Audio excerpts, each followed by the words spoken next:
మార్కాపురం జిల్లా కనిగిరిలో జిల్లాల పునర్విభజన అవగాహన సదస్సు సందర్భంగా రేపల్లెలో యూటీఎఫ్ రాష్ట్ర అధ్యక్షులు నక్కా వెంకటేశ్వర్లు మీడియాతో మాట్లాడారు. ఆయనతో పాటు యూటీఎఫ్ బాపట్ల జిల్లా అధ్యక్షులు జడ వినయ్ కుమార్, ప్రధాన కార్యదర్శి అడుగుల శ్రీనివాసరావు పాల్గొన్నారు. ఉపాధ్యాయులందరూ కూడా టెట్ క్వాలిఫై కావాలనేటువంటి సుప్రీంకోర్టు తీర్పిచ్చింది. ఇప్పుడు ఉపాధ్యాయులందరూ కూడా తీవ్ర ఆందోళనతో ఉన్నారు.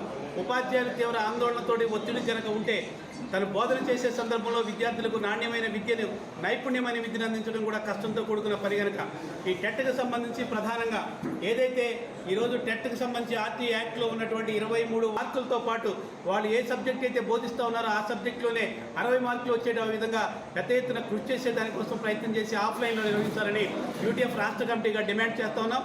ప్రభుత్వం తక్షణం స్పందించి స్పెషల్ టెట్ నోటిఫికేషన్తో పాటు 23(1)ని సవరణ చేసేటువంటి ప్రయత్నం చేయాలని కోరుతా ఉన్నాం.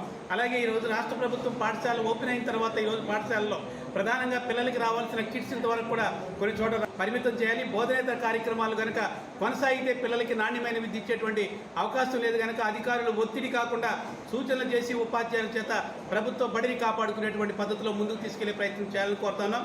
టెట్ మీద యూటీఎఫ్ ప్రత్యేకించి కార్యాచరణ కార్యక్రమాన్ని ప్రకటించింది.